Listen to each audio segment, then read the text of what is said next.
Goessling covers the Minnesota Vikings for the Star Tribune and StarTribune.com. The segments are provided by Standard Heating and Air, StandardHeating.com to learn more online. And, we call Ben the Scribe here 9 to noon, but like if Snoop Doggy Dogg were doing this show, he would welcome everybody back by saying, here comes the Scrizzle. And I understand there's a Snoop Doggy Dogg tie to something that's transpiring in your household today. And good morning. Good morning. Yes, my daughter Greta turns 11 today. Happy birthday, Greta. Government claps in case of the podcast, awesome. And you hit that sub button. Yep. That sub button, weekly newsletter.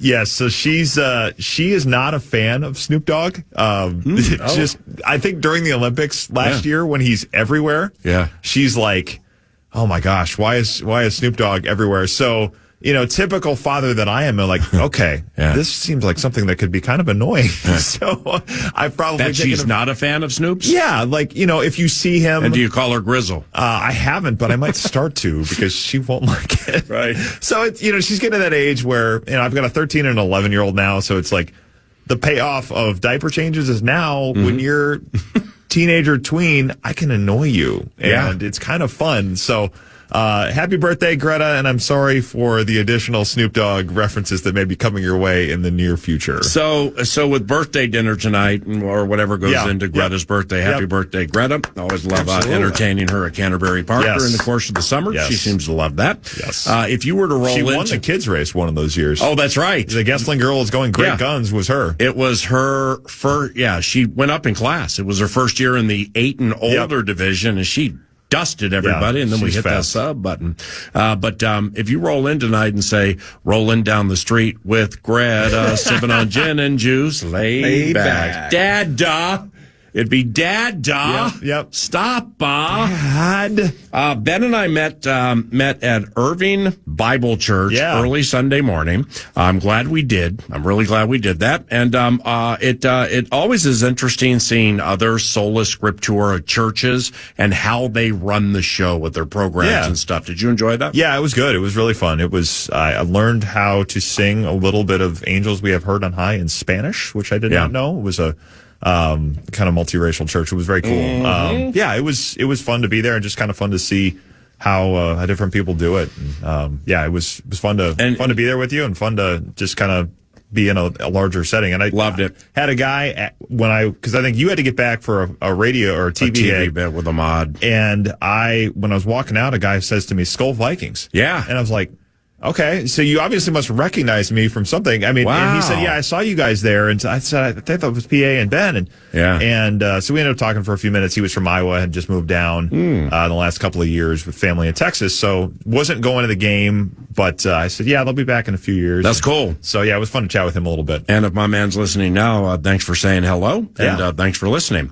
Should the Minnesota Vikings shut down Darisaw and jettison this weekly cat and mouse game? That's a good question. I mean, the cat and mouse game has become something that is weekly, and the fact that we are still doing that 14 months after the surgery, I think a lot of this for him is getting to the point of let's not have something pop back up that creates an off-season worth of issues. I mean, you see this a lot, whether it's Patrick Mahomes or I can remember this with David Bakhtiari with the Packers a few years ago. When major injuries occur at this point of the year, it doesn't just affect that season. It affects the next one because the rehab takes so long. So I think there's probably a level of caution for him of let's not have some setback in the last few weeks that creates larger issues in the offseason.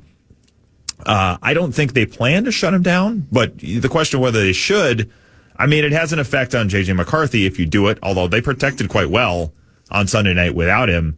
I could see an argument for doing it. To answer the question as I continue to talk around it, I could see an argument for doing it. I don't think they're going to do that. But if they were to say, let's just make sure that we get to the offseason and this can all be behind us and we could go in with a clean slate next year, I think there's an argument to be made for that. Nordo has asked me the same question 3 times this year, and he just asked Pete Bursich about Will Fries. And when he asks me about how do you think Will Fries is playing? What do you think? So it could be an obvious somebody ran around him, or an obvious he went to road grading and plowed somebody. But like I don't know how to answer it. And my answer is with 22, 23 different offensive line combinations, the left tackle situation, Ryan Kelly really starting to play well now and meaning well and working hard every step of the way, but he just missed a bunch of games with those concussions. Yeah. I praise Will Fries without going all 22 on it, because like with all those combinations, to start all of them, where I don't want to say he was out of shape in training camp or preseason, but like off the season ender with Indianapolis, he had a lot of things to work through in training camp and preseason. It's a big injury to come back and maybe from. getting back in shape. Yep. So just from there to now, not trying to make him sound like Steve Hutchinson reincarnate here, but to play them all, specifically with what's happened here this year, I think that's praiseworthy. Yeah, I mean, it puts him in a group of one in terms of the people that have been able to play every week. I mean, every single other member of that offensive line has had an injury that's kept them out for at least one game. And it's been, different things. It's Darisaw coming back, obviously Kelly with the concussions, Donovan Jackson with the wrist, and then Brian O'Neill, it's been knee and I think, ankle things lately. Yes. But, I think the durability is something that first and foremost. It was a big, especially because it was a question coming into this year when he came off of that tibia fracture. So the fact that he's been in there for every one of those, I think is noteworthy. I think there have been moments in pass protection, especially where he has gotten beat. I mean, we saw it a couple weeks ago. I think he got turnstile pretty bad on one. I think maybe it's against Seattle. But when you're seeing all of these different fronts, I mean, this is kind of an extension of the pure progression conversation from last week, only in the sense that the defenses are so complex that you're getting more stunts, more blitz designs that make you play in a way that whether the communication is up to snuff or not may determine whether you are able to pick something up. It's a lot of, hey, are you protecting the first guy that comes through here? Are you reading inside out? I mean, it's a lot of this, I thought you had him. No, I thought you had him. So when you have all of these different combinations in different spots, the potential for miscommunication, the potential for something to fall through the cracks is higher. So to say, it's all his fault or, he needs to be better, I think there have been moments of that, but I don't have enough information to say in a detailed fashion, this is 100% what should have happened. I think the fact that they have had as many different combinations as they've had, especially given the way that offensive lines are tested in this day and age with all of the different blitz designs and stunts and games, probably has had a factor in that. The McCarthy keeper touchdown was the best gotcha play we've seen all season. Yeah, it was extremely well done. So, I mean, I didn't go to the press conferences after the Dallas game. I was doing drive-bys. Why do you think the coach didn't like the dance into the end zone? Well, I mean, I actually am going off of, I was working the locker room too. I ended up, because we were down a man on Sunday night, so it was just Jim Suhan and me because Andrew Kramer was not feeling well. But, so I think Jim went to O'Connell and I stayed in the locker room. I was listening to it afterwards. I think it was probably, I mean, he mentioned the thing about I wanted to see him use that 40 speed that he didn't run at the combine. Right. So he caught a stray a little bit there. But I think it was just get in the end zone and let's not open the possibility up that it's Justin Jefferson reaching for the pylon and he gets knocked out of his hand and it becomes a touchback. Really? I mean, I can imagine, and the length of the memory and the detail of the memory of this particular head coach as well or better than I do. It's elephant-like. It is extremely. And I'm somebody with a pretty long memory as well. I am not in his league on that front. I mean, I'm somebody that can remember like the cake from my third birthday party. Black Forest with cherries on it was great. But the head coach is on a different level from that. So I would not be surprised if some of these things that he can remember are things that pop into his head and say, we don't want to lose the ball in this situation because it could be a big moment. So I think it was that of just get in the end zone and let's not create a possibility for some kind of a snafu. But that makes sense. But, if you're looking to kill the alter ego 9 thing. Yeah, that could be that too. Then that's probably not needed either. I mean, it doesn't have to be Barry Sanders always flipped it back to the ref and never said anything. But somewhere in between. Well, they're not a team that discourages celebration, obviously. Cam Bynum. Well, C.J. Ham did the gritty on his touchdown. Yeah. I mean, that's. But he got into the end zone. Correct. First. I think it's probably a let's get in the end zone. When you're a meme right now, when you're a meme, because that's what I think it was. I don't think it was about a fumble. I don't think it was he's going to get in. Yeah. I think it's about, dude, I see your face, and now they're putting other people's faces on your face. Like, it is such a thing right now in the league. And by the way, you just tied the game at 14 in the first half. Yeah. Dak and company could go out and put 45 on us. Yeah. And now the only thing they're going to remember from that game is you dancing into the end zone in the second quarter like you just won the game. Right. And it might have been, we asked him not to do it, and he did. Yeah. There's an element of when I said, I think what I wrote in my story was he sounded like a dad who has told his kid, hey, don't do that front flip on the bike. It's kind of dangerous. And then he did it anyway. And it's like, all right. But he kind of landed the flip. Well, he landed the flip. Exactly. It's like, don't do it again, though. Right. It's like, it was like child dad. Yes. It's like he started to get the hand in the cookie jar. Yep. But didn't get it all the way in and didn't come out with the cookie because that was not a gritty. Right. No, it was like a one-armed quasi gritty. I mean, we've seen worse. Right. Shout out Mike Gesicki. But we've seen better. Yeah. Certainly as well. Ben Goessling, Standard Heating and Air. So final three here with the quarterback. And you mentioned whether we were talking about whether it's shutting down Darisaw and just what that means potentially to a week's worth of practice with JJ. And on one side, it's like, okay, well, at least we have consistency. Justin School knows that he's going to play on the left side and just running through myriad O-line combinations as you've mentioned. But just what do we want over the final three? More of the same? I mean, just kind of the similar kind of graduating process we've seen the last two, right? Yeah, I think continuing to see consistency. I mean, JJ McCarthy has said it, coaches have said it. Getting to the point where there is some consistency on an every week basis is the biggest thing you can get out of these last three. I thought it was significant on Sunday night.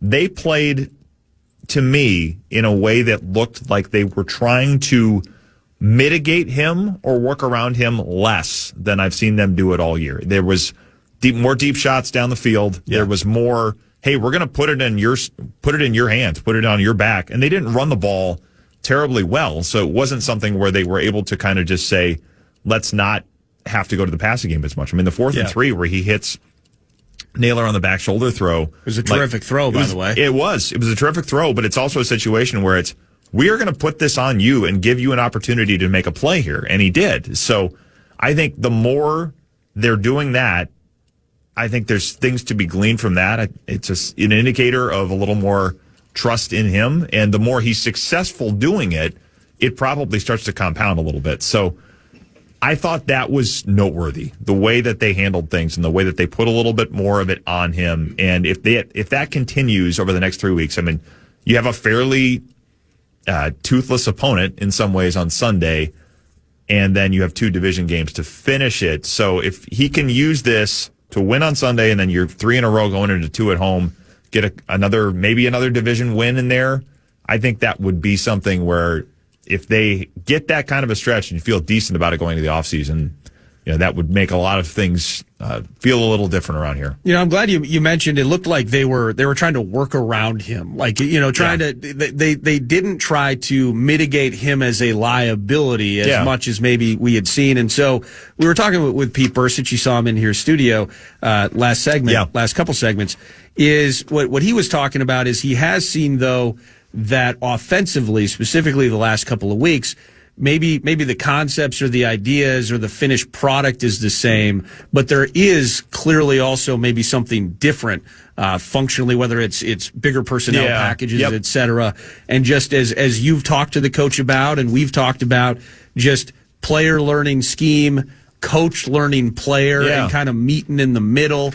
And just over the last 2 games, have you seen like measurably different things about this offense that maybe help the kid handle business on the field? Yeah, I have. I think the heavier personnel, you bring that up, I think is worth noting because this is a guy that played in a lot of heavy personnel groups in Michigan. So, and they wanted to do some of that anyway because you get tight ends running on linebackers, or you maybe get wide receivers running on linebackers at times, and you get mismatches from that. But he has hit a couple of nice downfield throws, 2 tight ends, up the seam. He hit Josh Oliver for the touchdown against the Commanders, and then hits TJ Hawkinson on a play that Kevin O'Connell said that was just a coverage read. I mean, it's if we get this look, go here with the ball. He was decisive with it, put the right amount of pace on that, where Hawkinson had a little room to run before he lost his feet up from underneath him. But that ball did not come in screaming 100 miles an hour. I think there was a little bit of, I've got to fit this over a linebacker and still put it in a little bit. He did, yeah.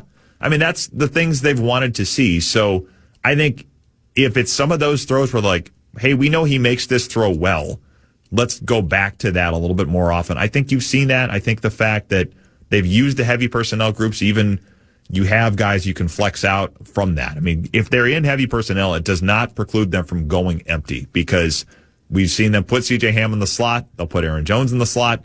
They're comfortable moving those pieces around so you can get the personnel groups you want and still empty out and stress defenses that way. I think some of that stuff has worked for them. And, yeah, I think leaning into some of those throws he makes well, and also leaning into the mobility. I thought the fact that he scores on that touchdown, I mean, that was extremely well executed. And that's also a moment of, this has been a team that struggled to get a yard when it needs a yard. And that was a creative way to get a yard. And obviously nobody saw it coming. And part of that is he executes that fake as well as he does. He sells that play. And I mean, you've listened to the crowd reaction to it. I saw a couple fan videos. The crowd reacted like they thought it was a stop. That you hear the roar from the crowd. And then as soon as he comes out, it's, like, they got us. So that some of that is they've leaned into things he does well there, and I think that's paid off. With Jefferson, there's been a bit of conversation about it. So he's $168 from 1,000 yards. And just, I mean, maybe this is a dumb question. How serious do you think this is in terms of we want to end the season the way? And again, we're talking about a time of the year where we're maybe shutting people down. Yeah. How important is it that we get Jefferson over that hump, or at least use these final three to go into the offseason saying, I think we found a connection there. We found something that works between the QB and the star receiver. Well, it was funny because I think when people were, some of our people were watching the game on the broadcast Sunday night, I got a text saying O'Connell referenced Operation 190, which was getting Jefferson the 190 yards he needs to get over 1,000 for the season. So he said that on the broadcast, I think, in the either in the production meeting. I think Tirico brought it up. So he must have brought it up in the production meeting. I don't think it was a sideline report before the game, but the fact that he has a name for it, I think is, okay, this is probably on his mind. Oh, yeah. So I think it's a couple of things there. It's Jefferson has been as good of a soldier on this, as good of a partner on all of this as you would ever expect from that position. I mean, we've seen where he's frustrated on the sidelines at times, but he is not getting up there. He's not, walking off the field, bailing on plays that he's not getting the ball. He's not ripping anybody. He's not going George Pickens on it. Correct. Or even Stephon Diggs. Yeah. I mean, 2019, when he leaves the facility for 2 days after they score 3 points in Chicago, and then comes back. Well, didn't he call his own presser or something? He did. Was sick? Yeah, yes. He pretended he was sick. He pretended he was sick, and that was there's truth to all rumors. We were here that day. Yeah. Yes, we were. I remember hearing that week from people in the league that had heard, hey, I heard he's telling people that he's quitting. And I texted her, quitting? What do you mean? Like, leaving the team permanently or what? And then he shows up that day. I was like, okay, he's here. And then, basically did his own presser and then didn't exactly deny the idea that there was strife, which obviously there was. So I bring that up to say there has been nothing approaching that.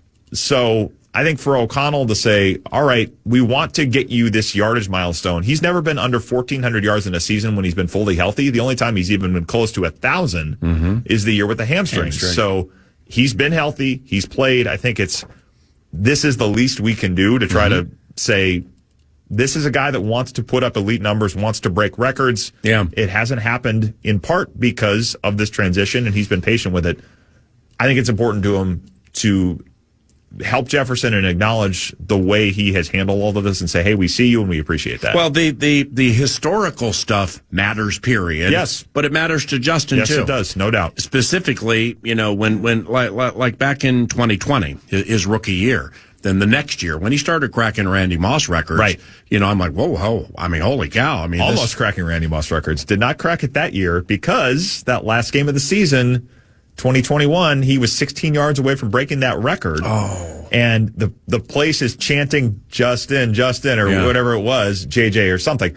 And Zimmer wouldn't throw him the ball. Wow. And Zimmer said, I don't care about records. All I care about is wins. Right. So then he finally broke it the next year with room to spare with O'Connell. He had 2 catches Sunday, right? Yeah. Okay. Yeah, 2 for 22. Yep. Well, tell me if you think this matters, because I would make Sunday in the production meeting or, pre-game, wherever Kevin wants to make it, Operation 4.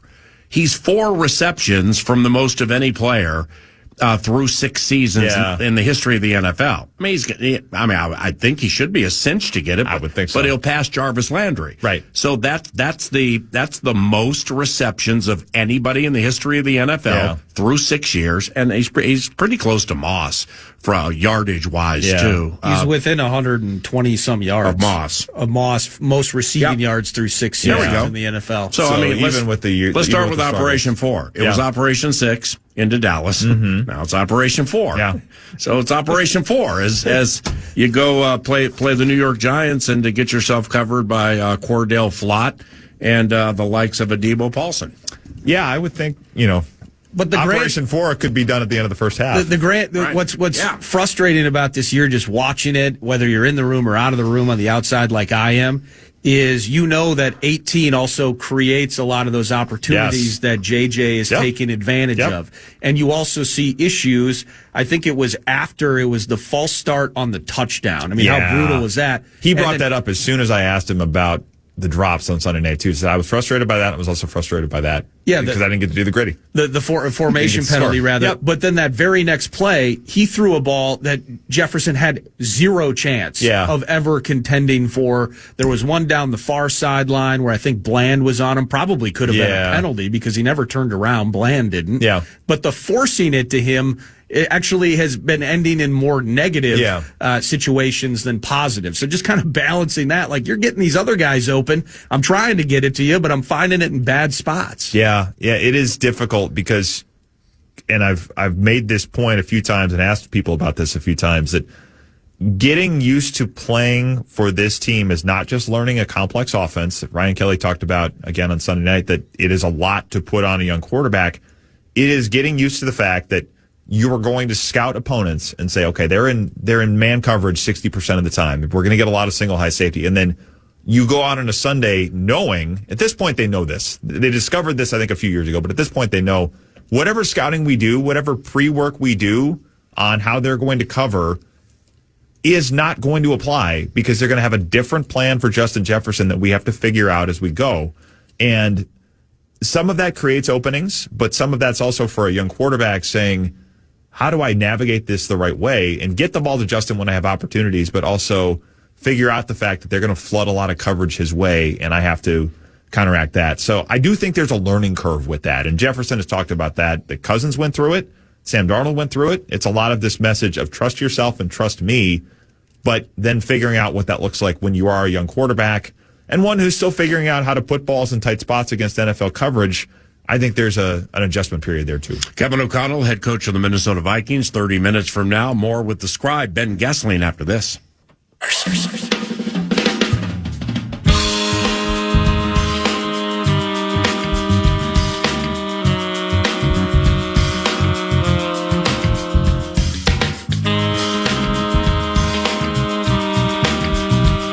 scribe. Ben Goessling at Ben Goessling via X, Star Tribune, StarTribune.com. Access Vikings, the podcast, is podcastable, downloadable, and viewable. At Ben Goessling's a good place to start via the Twitter feed. Also, there is a newsletter that I believe is available on Fridays. Could you hit that sub button? Got to hit that sub button. Make sure you hit those likes when you watch Access Vikings with Ben Goessling. The segments here are courtesy of Standard Heating and Air, standardheating.com. Nobody ever fakes field goals. Dallas did it, and it worked. Why does nobody fake field goals? I think some of it, this is a good question. I haven't thought about this much, but I wonder if it's because we've made the transition, and this is old school where you said the backup quarterback is the holder. Yeah. And now it's almost exclusively the punter. So one of the trade-offs from that, I suppose, is if it's not the backup quarterback, you don't have somebody who's going to throw as effectively as you would if it was the backup quarterback out there. So I think that may be part of it. I assume some of it is everybody's going for it more on fourth downs, and people say this just isn't worth the risk. But, I mean, that was awfully well done. I think O'Connell even said yesterday, like, I got to give them credit for that. I'm sure we'll talk to Matt Daniels about it a little bit more today, but that was one that, you're able to flip it. And it was almost like a no-look over-the-head flip. It was pretty impressive move, It was very well done. The rhythm and timing on that was pretty good. Well, they got us with the surprise. It wasn't as good as JJ's fake, but it was a pretty good fake. Yeah. And you're thinking, I mean, that's an automatic 3 points from Aubrey right there. Yeah. Although he was nothing. Missed two. Yeah, he was not exactly automatic.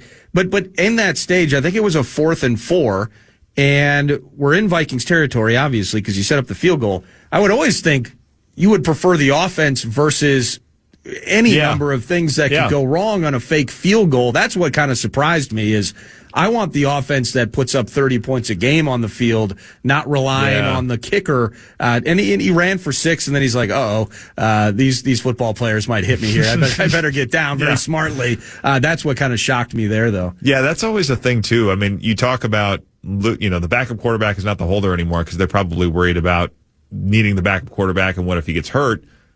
And, I suppose if the backup quarterback gets hurt in a game, then he can't be the holder either. But if you lose your punter, you don't have another guy on the roster, typically, at least that's up on game days, that would be able to do that either. So, there's probably an element of get what you can and don't get clobbered because we need you later in this game. They must have thought they had and I don't know if they've run that before. I would assume that was probably something they put in for this game. I would think that's probably not something that they've shown. So they probably figured this is unscouted. We can get them here. This is going to be something that hits. Because like you say, to take the offense off the field, you have to be pretty confident that what you were going to do instead was going to work. Do you think that there's any element to some of that stuff where, and maybe it's just with the Cowboys or just in general, it's like bright lights Sunday night. They definitely have not run this before. I don't recall an Aubrey toss. No, I think we probably would have heard about it. But it's just, I wonder if they have some of that stuff in their back pocket. Like it's prime time. We're going to have a little fun with it. We're 6-point favorites against these these Vikings. We're probably going to smash them anyway. So why don't we throw a little trickery into the bit and let the primetime fans enjoy something? There could be some of that. I mean, everybody knows that's the game that gets more eyeballs than any in the NFL. The Sunday night game is at this point. So, there could be a little bit of that where you're trying to just, say, let's bring our best, and the nation is watching. Let's have something that gets a little shine on our special teams coordinator and our special teams units. So over the final 3, we mentioned last segment just, whether it's Operation 190, now it's Operation $168, and just kind of the importance of, and I think more important than the $168, I think it's just finding that connection, right? But in terms of getting run, somebody was asking, you rarely via Vikings fan line, it's always the A topics, and that's good. Win or lose, the fans care, and they know what the most important issues are with the squad. But somebody's hit me with like a Ty Felton question. Okay. I mean, he's a 3rd-round rookie. You never see him. He's only played like 29 snaps. I think he has a couple catches all season. He's a special teams guy. Like, are there certain things that you're looking at over the final 3 where it goes beyond just the W or L? Yeah. And now we're digging into the weeds of evaluation into the offseason. Is there anything that's just hitting you top of head maybe? Well, Felton's actually a great place to start that conversation because Jalen Naylor, who's had a really good year, had a big game Sunday night, is a free agent after this year. And you get to the point where he's done this enough, especially on Sunday night, where people notice. And I would imagine that if he gets some decent offers, the Vikings are going to have a hard time matching those, knowing where their cap is. So Ty Felton may play a bigger role next year. So if they see anything from him these last few that make them think, okay, I mean, I know they've been impressed with what they've seen in practice, but having a transfer to games, I think that's actually a spot where that could be useful for them going forward, knowing that they may lose Jalen Naylor in free agency. Miles Price has the most kick return yardage of any Viking ever, past Cordero Patterson Sunday night for rookies. For rookies, that is. Is he dynamic or the product of receiving a bunch of return opportunities? I think both. I mean, certainly the return opportunities are there now in a way they were not before. The dynamic kickoff has opened that play back up, and I've become a fan of it. I think the fact that we have kickoff returns again is a positive for the game, and if you can do it in a way that people aren't getting hurt, that's good. It also is partially, I think, he's been good at it. I mean, they've seen the speed, they've seen some of the elusiveness, that he brings to that play. And he's also had some moments where it's come back to bite them with some of the turnovers and the muffs and that kind of thing as well. But I think when you have that play, and if you figure out how to block it and create angles and create openings on it, it can be something that's a weapon again. And they obviously feel, I mean, they've given him enough green lights that I think they feel pretty good about the ball in his hands and what it can do. We've seen some spots, even if it's burned them, also seen some spots where it's helped them out, where if you get a big return, I think the first drive against the Commanders was that way. You got a big return, and then everybody feels better about the field position, where they're going from, and then the offense can kind of spring off of that. Lastly, Brian Flores. Brian Flores has his weekly approach to defense mostly been nothing short of masterful this season. Yeah. I mean, has it been, you think? Yeah. I just think that he and they, for the most part, have done a really good job. Yeah, I think they have. I mean, you've had some injuries they've had to work through, and everybody deals with certain things, but they have had to manage, whether it's health or whether it's being on the field a lot or being in some tough situations a lot, where it's, hey, we need another stop.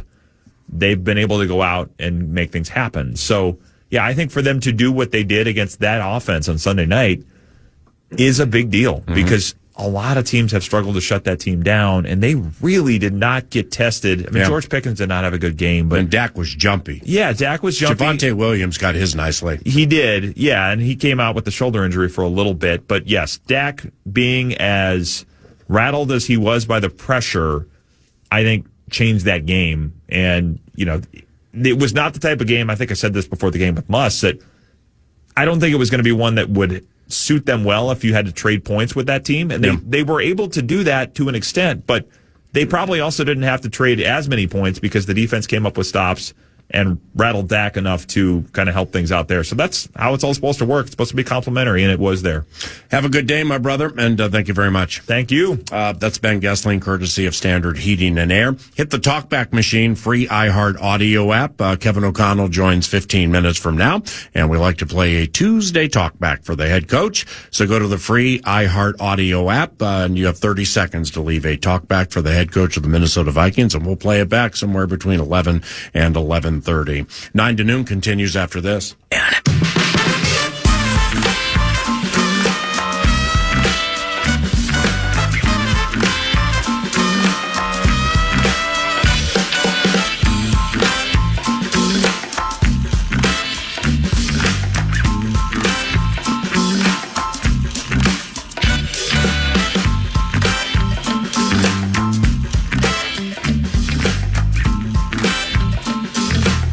Welcome back, 9 to noon, 10, 12 minutes from now. We're going to have head coach Kevin O'Connell in studio here at TCO for X's and O's with head coach Kevin O'Connell. But first, we're going to do News du Nord. And News du Nord is brought to you by The Casino. Not a casino, but The Casino. The only spot to go in Shakopee, it's Canterbury Park.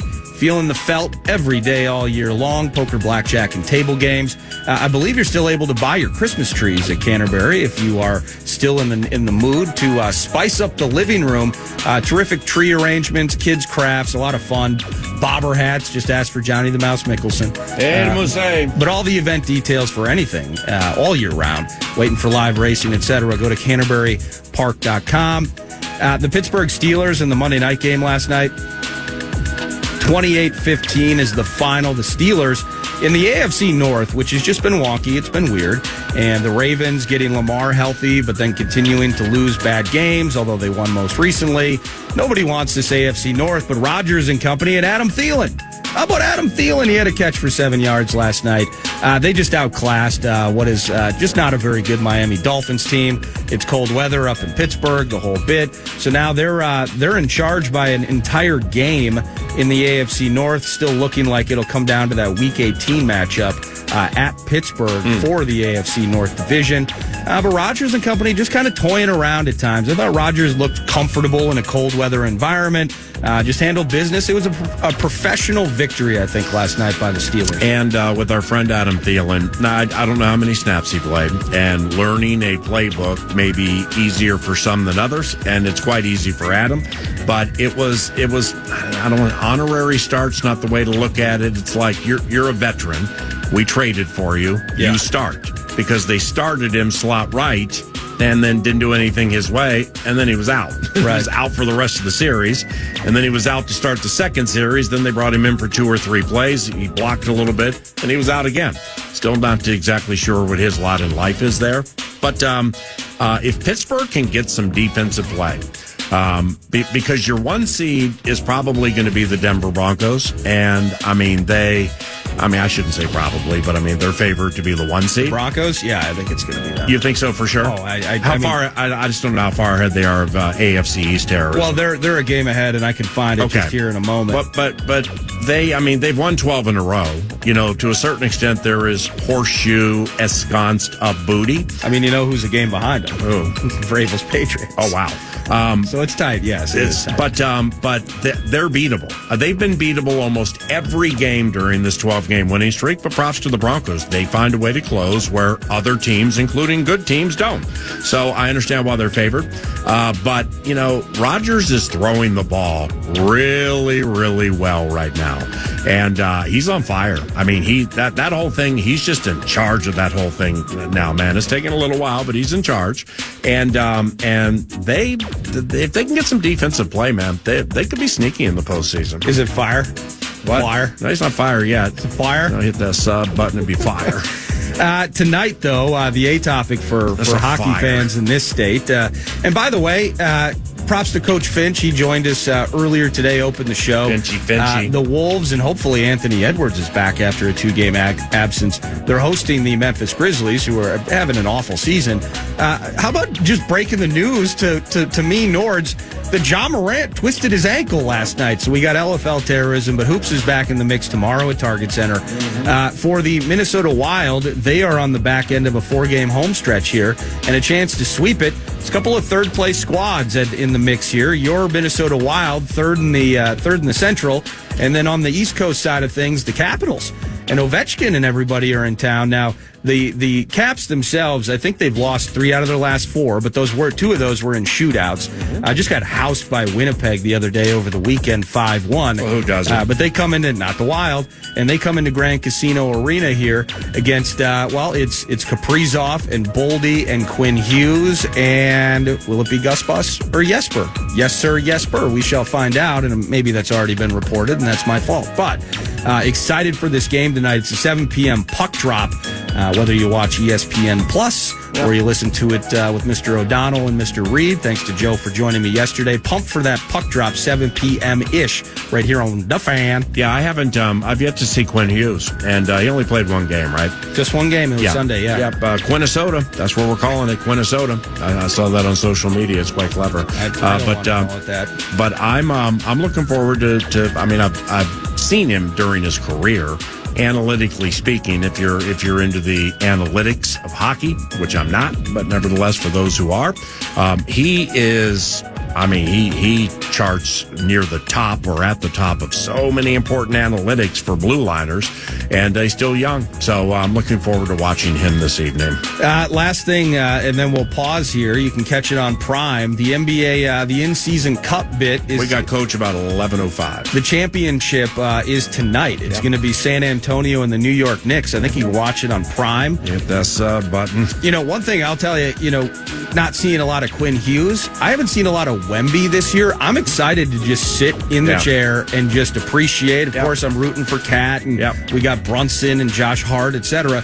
But Wemby, the unicorn that he is, now back from injury, and he's been working through a few games here.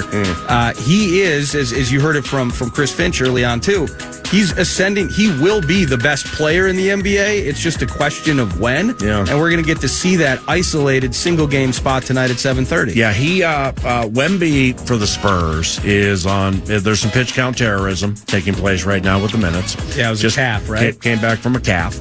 And I said it to Chris Finch earlier, and it just blew me away that he played 7 minutes, and during his 7 minutes, the Spurs were plus 20 in the plus minus. To be plus 20 in just 7 minutes, that is amazing. But his impact in the game in a short amount of time was unbelievable. I think the Knicks are going to beat the Spurs tonight because what I saw from the San Antonio Spurs the other night, if you have a better effort than that in you, may God bless you. Yeah. May God be with you, because they went to OKC. Well, nobody beats OKC, fewer win at OKC, and thirdly, they took it to Shai Gilgeous-Alexander with Stephon Castle and Devin Vassell. I mean, they really took it to SGA. Super physical with him. And OKC looked like, we got you whenever we want you. And they didn't. The Spurs played a wonderful, wonderful game Saturday night. I don't think they can play better tonight. I think, I can't say I think the Knicks are a dramatically better team than San Antonio, but I think the Knicks win the NBA Cup tonight. And as we wrap up, News to Nord presented. News to Nerd. How about that? News to Nerd. How about News to Actually? Actually. Yes. Presented by Canterbury Park, the casino at Canterbury Park, actually. Chiefs, Mahomes has indeed had surgery on the torn ACL and torn LCL. Crazy. So the rehab starts now. And there was one thing going back to, it was Goessling talking about with Darisaw and just worried about this time of year and that any additional injury would potentially bleed into the rehab.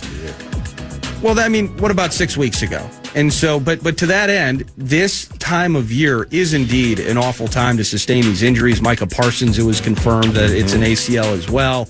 So just kind of the injuries that have taken place. And I don't have the whole list in front of me. It's a lot. It's voluminous. It's a conversation that comes up every couple of years. Are we seeing more ACL tears? Is it the turf? Is it the training? What is it? Human body evolution versus the supplement and the work load evolution.